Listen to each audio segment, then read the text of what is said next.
Bentrovati a tutti. Questa settimana PDE, Social Club e Fazi ci portano sulle strade dell'America, ci portano a un gran libro di esordio, a un romanzo di esordio strepitosamente denso e strepitosamente ricco. Stiamo parlando di Amatissimi, uscito qualche giorno fa appunto da Fazi, opera di una giovane scrittrice americana, Cara Wall, che finora si era cimentata solo con racconti, ma che al primo colpo ci regala un romanzo davvero di grande maturità narrativa. Ma a intervistare Cara Wall, a chiederle dei suoi 4 personaggi principali, 2 coppie, della loro amicizia che dura 40 anni, dell'America tra gli anni 50 di Eisenhower e gli anni 70 e poi 80, e di tutta la storia che passa tra queste persone e nel paese, visto dalla specola del New England, vista dalla specola di New York, del Greenwich Village, ma anche di Harvard, insomma un'America molto romanzesca e molto frequentata dal romanzo. Una bravissima intervistatrice come Marta Perego, a cui lascio immediatamente la parola mentre io mi consegno al pubblico. Buona serata e buon ascolto a tutti. Bentrovati a tutti, io sono molto contenta di essere qui con Cara Wall. Hi Cara, how are you? Very well, thank you. Che è l'autrice di questo romanzo che è appena stato tradotto in Italia da Fazi Editore, che si intitola Amatissimi, un romanzo che mi ha assolutamente coinvolta e appassionata. È una storia che contiene tante storie, è una storia di 2 matrimoni, ma è una storia anche di 2 amicizie, un'amicizia maschile e anche un incontro femminile. È un romanzo che racconta quanto la storia con la S maiuscola, la storia degli Stati Uniti, entra poi nella vita delle singole persone. È un romanzo che affronta tantissimi temi, dicevamo l'amore, l'amicizia, affronta il tema della religione, il tutto si svolge in un luogo bellissimo che poi è il Greenwich Village di New York tra gli anni 50 e gli anni 70.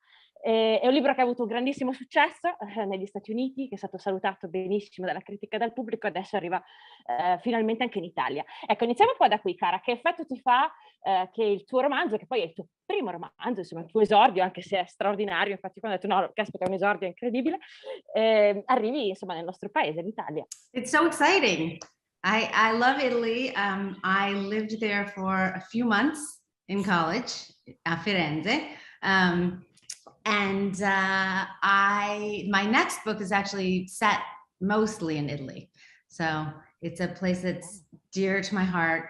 I'm so grateful to Fazi. I love the Italian cover. So I'm hoping that it's a big success there, but I'm really happy it's gone across the ocean. Yeah. Bene, non vediamo l'ora, siamo molto contenti. Dicevi insomma della copertina che è molto bella, eccola qua, e racconta effettivamente insomma anche un po' queste coppie, questi matrimoni. Raccontiamo un po' chi sono questi personaggi. Ecco, il romanzo ruota intorno a 4 figure. Da una parte abbiamo Charles che si sposa, che conosce e incontra Lily. Dall'altra parte c'è la coppia formata da James e Nan. Sia Charles che James sono ministri della Chiesa presbiteriana, che si incontreranno poi a un certo punto negli anni 60 quando vengono chiamati al Greenwich Village. Accanto a loro ci sono poi queste meravigliose mogli. C'è Lily, che è questa ragazza, devo dire, di cui mi sono particolarmente affezionata, che arriva dal Missouri, che si innamora follemente di Charles, che è un uomo che viene insomma da una famiglia di studiosi di Boston, che a un certo punto però sente la chiamata e nel momento in cui capisce il suo destino incontra anche Lily, che ha questa caratteristica insomma che invece rifiuta, rigetta, no? La fede, ed è una coppia molto interessante da questo punto di vista. Dall'altra parte l'altra coppia è formata invece da James e Nan. James viene da una famiglia invece molto più popolare di Chicago, anche lui è votato insomma alla Chiesa e alla religione, insomma fare il ministro della Chiesa, però per ragioni perché fondamentalmente vuole cambiare il mondo, vuole rendere il mondo un posto migliore, e sulla sua strada a un certo punto, sempre all'università, sempre a Chicago, incontrerà Nan, che anche lei è figlia di un ministro della Chiesa e che abbraccerà differentemente insomma da Lily la missione del marito. Iniziamo un po' da questi personaggi, ecco, da dove sono nati. Leggevo insomma nelle tue interviste che in realtà le figure di Charles e James non sono realmente esistite, ma ti sei ispirata a due figure che hanno fatto parte della tua vita. Well, the men especially are based on two ministers I had growing up in my church. So I grew up in basically this church that's in the book. We changed the name, but it's on the same corner in the same part of New York. And we did have two co-ministers when I was growing up. And that's not usual. That's not a usual thing in churches at all. There's usually a head pastor, an associate pastor, but these two men were always equals throughout my entire life. So these are not biographical, these are not historical people. I mean, I've changed their entire life stories, I've changed their marriages, I've changed everything, but the idea of the book came from my childhood, and these two wonderful men who were, by the time I was growing up, late in their careers, very august, very serious, but also they were very good friends with my family. So I knew them just as men and people who smoked their pipes after dinner and sang songs around the dinner table and all of that kind of stuff. So I very much had a sense of the way they were in front of the congregation and then the way they were outside of church. Marta, I think it's interesting you gravitate toward Lily, because one of the funny things that happened, or unexpected things that happened, is that readers tend to choose Team Nan or Team Lily. They love Lily or they hate her, or they very, very strong reactions to both women. So I sort of apportioned out half of my faults to one of them and half of my faults to the other. So, but I like Lily too. So she was the hardest one to write, but I think she's the most New Yorky. So I like her because I grew up here too. Yeah. Bene, sono molto contenta. Sono molto contenta anche di sentire che è the most New Yorky, hai detto, no? Insomma, la più newyorkese, perché effettivamente Lily è questa ragazza che ha questa esperienza anche molto traumatica di vita, insomma, viene da una famiglia dove a un certo punto i genitori scompaiono, lei muoiono, insomma, tragicamente in un incidente, lei a un certo punto vuole scappare, insomma, dalla sua vita di provincia, va a studiare a Boston, qui conosce Charles, con Charles poi andrà a vivere prima a Londra, poi a un certo punto New York comparirà nella sua vita. Effettivamente, insomma, è molto bello questo scontro, insomma, che c'è all'inizio tra queste due donne, perché sia James che Charles vengono chiamati al Greenwich Village, dove c'è una sola canonica per due ministri della Chiesa, e quindi la grossa domanda che si fanno i due mariti è chissà chi si prenderà questa canonica. E se da una parte, insomma, Nan forse un po' non gliene frega neanche niente di essere arrivata a New York, dall'altra invece abbiamo Lily che rimane completamente stravolta e affascinata da questa città che poi, figuratevi, negli anni 60 è piena di cose, e quando alla fine si devono decidere su quale dei due dovrà occupare la canonica, faccio un piccolo spoiler, sarà l'unico spoiler che faccio, insomma, rispetto al libro, Lily dirà: ragazzi, non avete capito niente, cioè a me va benissimo anche abitare da un'altra parte, io voglio vivere assolutamente la città.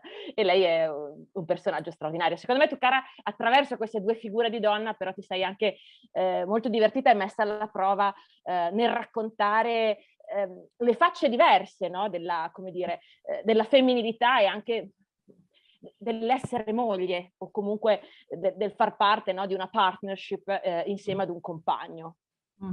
So I think the 60s everywhere were really interesting times. So my parents came to New York in 1965, and it was just in the Greenwich Village, you had people who were protesting, people who were trying out entirely different lifestyles, and yet it was still not too far away from a time when things were still very conservative. And I think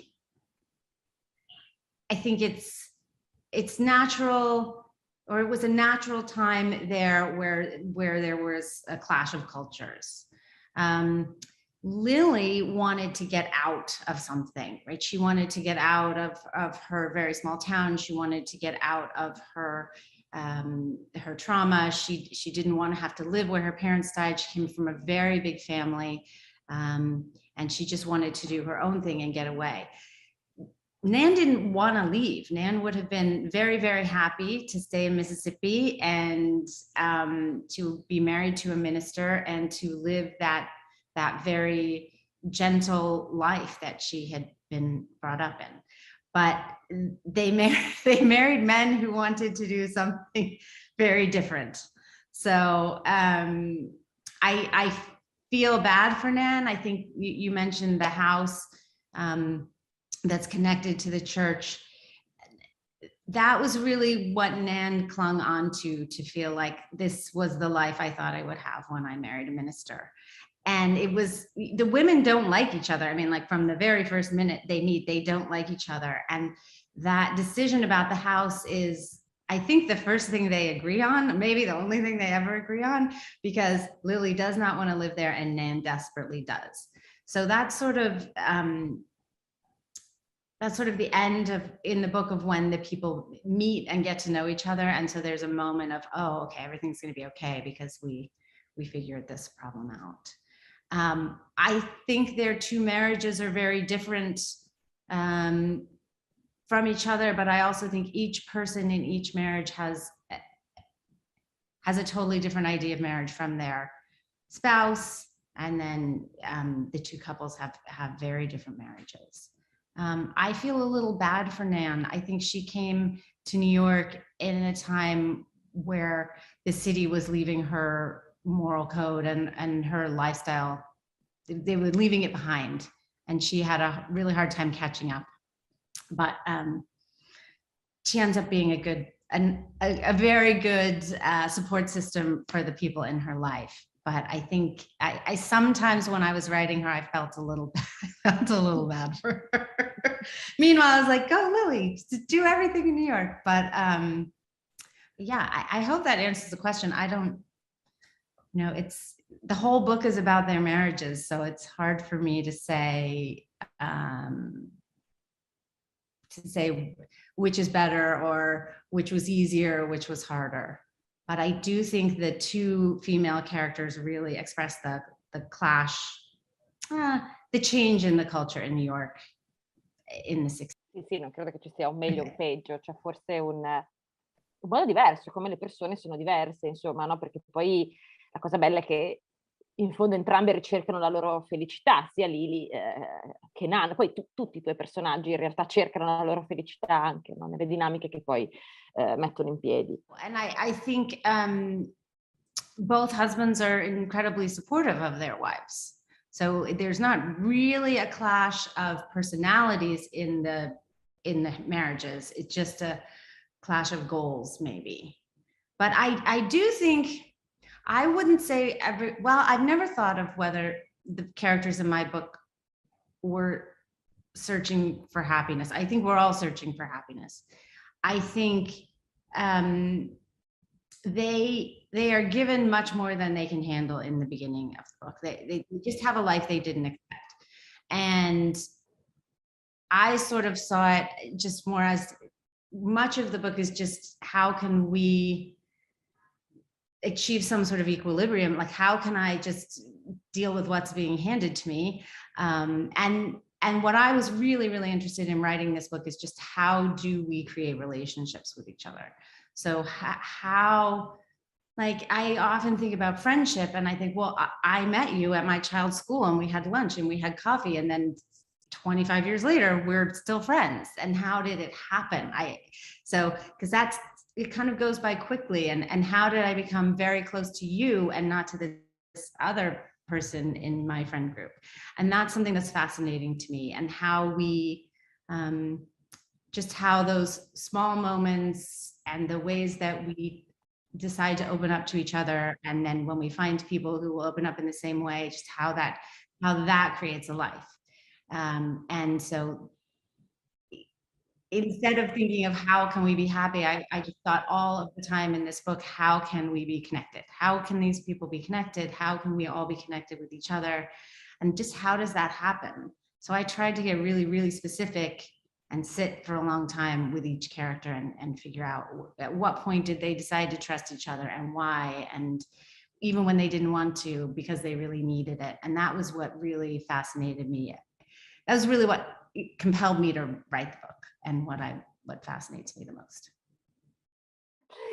Dicevamo, insomma, tutte queste connessioni poi avvengono in un posto magico che è appunto e anche mitico, ecco, il Greenwich Village degli anni 60. Ecco, ci racconti qualcosa di più di questo posto? Insomma, quando noi quando pensiamo al Greenwich Village pensiamo appunto alla Beat Generation, ai locali dove Woody Allen per la prima volta si esibiva. Ecco, che cos'era il Greenwich Village negli anni 60?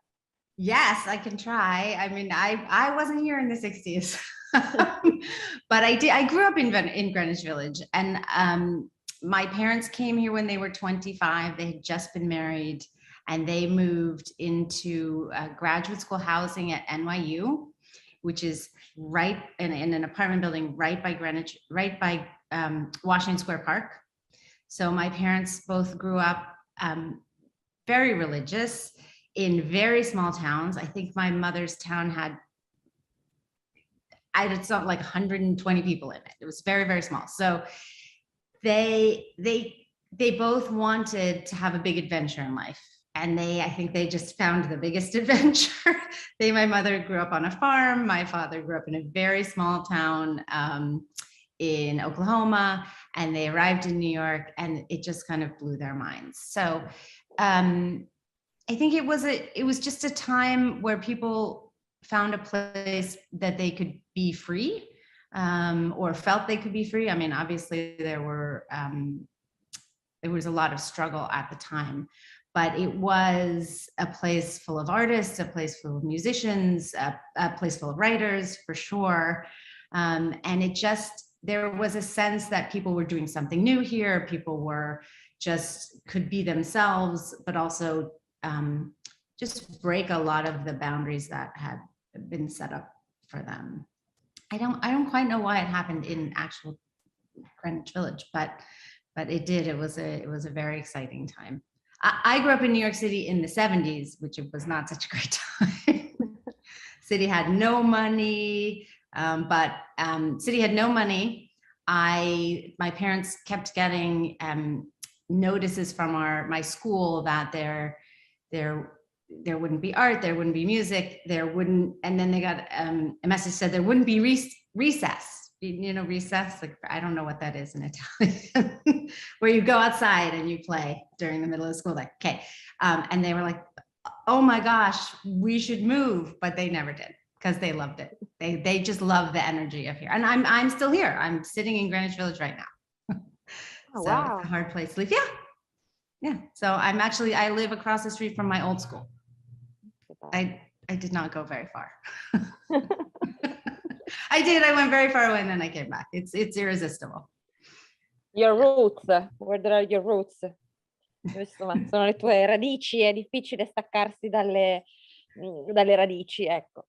Però insomma, diciamo che appunto dicevi che questo romanzo è un romanzo sulle connessioni, sulle relazioni, ma è un romanzo dove il ruolo, ecco, della fede, della religione è centrale, perché poi insomma al centro abbiamo questi due uomini che sono James e Charles, che sono molto amici, che entrambi, no, vivono il loro lavoro come una missione, ma lo vivono forse soprattutto poi nel centro del romanzo, lo si capisce da punti di vista differenti, no? Charles ha un approccio, possiamo dire così, più culturale nei confronti della fede, della religione, e James è sicuramente un approccio, no, anche più sociale. A un certo punto chiama le femministe addirittura a fare un sermone in chiesa. Insomma, ci sono dei momenti anche molto importanti, perché poi insomma gli anni 60 sono periodi anche di rivendicazioni sociali di un certo tipo. Ecco, come mai per te era così importante affrontare il tema della fede, della religione, no? Tanto da aver messo una chiesa e due ministri della chiesa al centro del tuo romanzo? I don't think I set out to write about faith and religion in my book. So I know that sounds crazy, because I was reading a different book that was about 2 marriages. And I finished the book and I thought, wow, that was a lovely book. And it would have been so amazing if it had been about something deeper as well as the 2 marriages. And then these 4 characters just jumped into my head. And so the whole first draft was really just about their marriages. It was about 100 pages long. And then I thought, oh, they're ministers. I guess I'm gonna have to think about that. It's something that fascinates me very much. I have done a lot of research into a lot of different religions. And I think rather than it being a religious book, I think about it as being a very philosophical book. So I think of it as just being about the philosophy of caring, of how to be who you want to be, of who we should be in the world. It was interesting to write about religion because I didn't want it to be about one religion. And I spent a lot of time thinking about it. So if you read it, God is never gendered. There was one, in the very first edition, there was one mention of God as he, but I spent a lot of time making sure that was not in there. I did not put in quotes from the Bible. I didn't put in religious quotes, which I have been criticized for. But every time I put them in, it felt like it made the book very small and just about this one church and just about this one religion. And I really wanted it to be just a place where people could think about their beliefs and think about which one of these characters they gravitate to most, and how would they have lived their life differently if those people had been their ministers or their advisors in some way. So I thought very, very hard about it. And it was actually a very meaningful experience for me in my life, because I stretched my mind and my understanding of religion in a way I wouldn't have if I hadn't written this book. But the other thing that was wonderful for me is that people that I also didn't expect, because I'm not an expert in this, but people would come up to me and say, can I ask you a question? I don't have anyone else I can talk to about religion. I have a very good friend who is married to a devout atheist. And she said, can we please just go have a long lunch and I can tell you everything I think about God, because I can't tell anybody else. So I realized when I was writing it that there is a real thirst for conversations about religious experiences or spiritual experiences that aren't necessarily linked to a certain religion, that people really want to talk about that. I'm not sure that answered your question, but that... La cosa che mi veniva in mente mentre parlavi è che sì, cioè forse non è un romanzo su...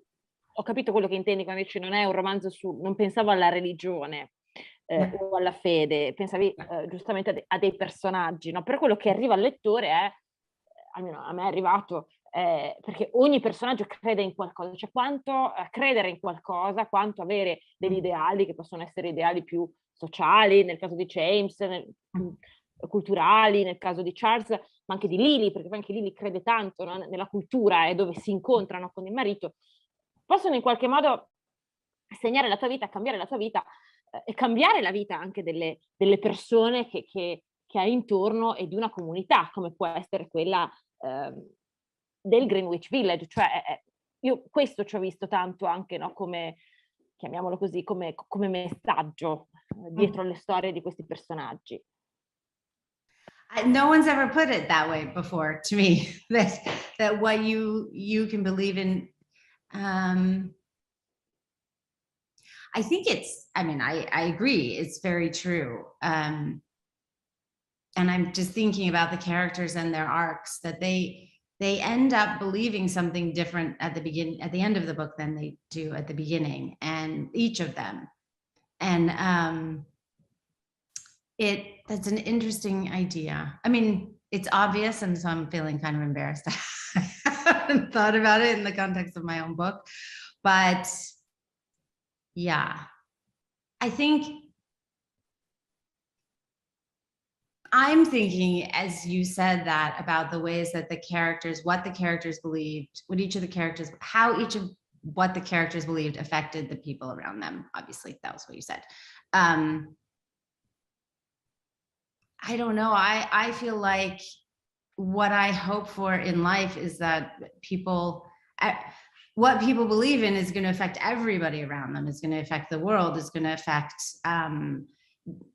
the way you treat people. And now I'm just thinking about what's happening in the world today. So I think it's important. See, you're enlightening me today, Marta. I think I am just feeling how important it is to really decide what you believe in, and not be swayed by maybe the culture of New York in the 1960s if you don't want to be, and maybe not swayed by materialism today, and to really think, who do I want to be in the world? So that's more how I think of what I believe in, is just who do I want to be in the world. I'm generally very wary of taking hard stances and things. I'm a Libra. It's not very good. I just kind of I don't go from one to the other, but when I think about what I believe in, it's more like, who do I want to be? And so what do I want to lead with? I'm not sure that that's what my characters do. They believe very strongly in things. So I have to think about that a little bit. I mean, you're right. What you believe in affects everybody around you. And I just had you kind of blew my mind there for a minute. Yeah, it was a very interesting journey for me to sit with the character. So when I write, I don't move my characters around on a chessboard. I don't sort of say, oh, let me see what trouble I can put you in now. I really sit with them. And the way that I write a scene is that I sit with each character and I think, what does this person really want in this moment, really, really want? And what does this person really, really want? And the scenes where they totally agree don't generally show up in the book because they're not very interesting, but the ones in which they disagree are very interesting. So I did spend a lot of time with these characters thinking, Lily, what do you really want? She was the hardest. Charles is easy. He knows what he wants. It's Lily. So I guess that's a way of thinking about what people, what matters to people. That's how I would, what matters to people and why it matters to them. Sorry. That was a long answer to a short question. Allora è stata molto interessante. Poi vabbè, sono bilancio anche I'm also a Libra, so good. I can understand you. Yay. Yeah. E quindi adesso non ti chiederò what's matter for you, no, ti chiederò questo in realtà, cioè è molto interessante quello che dicevi sul rapporto con i personaggi, no? Che chiedevi a ogni personaggio che cosa effettivamente vuoi fare adesso, perché poi appunto i personaggi si muovono all'interno del tuo romanzo ed è il motivo per cui appaiono anche così reali, insomma sono delle persone quasi, no? Più che dei personaggi. Leggevo che insomma tu questo libro, che insomma è il tuo primo romanzo, ha avuto una gestazione abbastanza lunga, no? Nella tua vita, ovvio che non hai scritto tutti i giorni per 14-15 anni, però appunto leggevo che hai abbracciato tanti anni della tua vita al pensiero di questo romanzo. Ecco, com'è nata la voglia di scrivere e se secondo te questo averci messo così tanto tempo, no? nel pensare, nel costruire questi personaggi, poi ti ha portato a costruire dei personaggi anche così reali e così sfaccettati.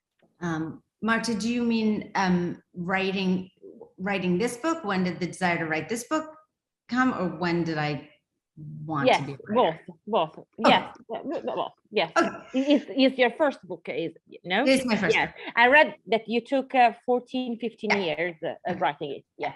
Okay. So I have wanted to be a writer all my life, since, but really since I was 15. I was given a book called Writing Down the Bones by Natalie Goldberg, and I was sitting in it was the textbook for my first creative writing class. I was 15, and I got the book, and I went and I sat in the school library and read it all the way through. And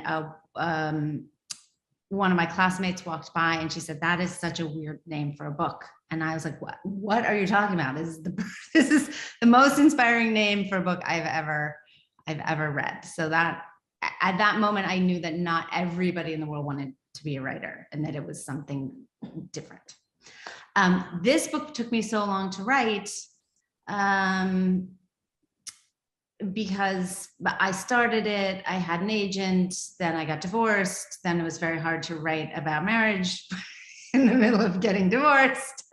And then I was raising my child, so I was also teaching. So I wrote most of it during summers, during my summer vacations.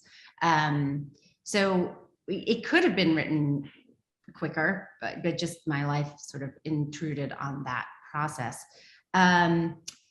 I do think that sitting with it for so long and living with so long made it a much deeper book. I think if I hadn't had 9 months between each draft, it would have been less insightful.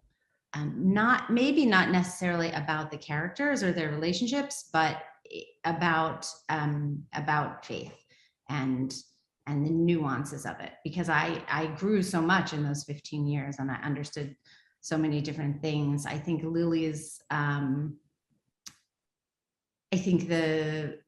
Lily's relationship with her children would have been very different if I hadn't taken time to be with my daughter, or just if I hadn't seen her grow up while I did that. So in a way, it's very good. In a way, it was very frustrating.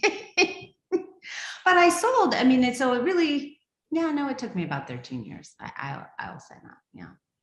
But part of it was actually a very small part of it was part of my application to graduate school, which was 1996. So that was the first little germ of it.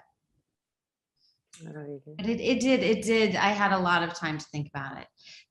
When I say I sit and figure out what my characters want, I went to acting school at some point, and so that's a very it's a way you create improv, and it's not funny improv, but more serious improv. Is that one person is in a room and is doing something very important to them, and then another person knocks on the door and has something that's very important to them that they need the first person to help them with. And that's how I'm not good at drama, so I just use that to create drama. Yeah. Invece le ultimissime domande difficilissime, perché ovviamente leggendo il tuo romanzo non si può non pensare al matrimonio, poi insomma c'è il tema anche della genitorialità, poi soprattutto nella terza parte, no, del romanzo. E, tu racconti insomma degli amori di lunga durata, 2 matrimoni insomma che durano molto tempo, e racconti della volontà insomma di in qualche modo superare le difficoltà. Ci saranno anche delle difficoltà legate ai figli, soprattutto nella terza parte del romanzo, no? E rimanere fedeli ad una promessa. Il romanzo in italiano si intitola Amatissimi, nel titolo originale è The Dearly Beloved, e quindi la domanda che ti faccio è: che cosa c'entra l'amore col matrimonio? Scrivendo questo romanzo, che cosa hai capito? Quale deve essere il rapporto tra queste due cose? Well, first of all, I love that the Italian book is called Amatissimi. That's what I was hoping it was going to get translated to.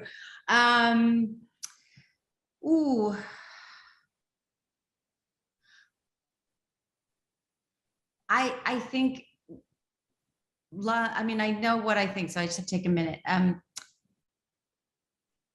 think there's being in love, and there's love, and then there's commitment, and all of them tie into one another.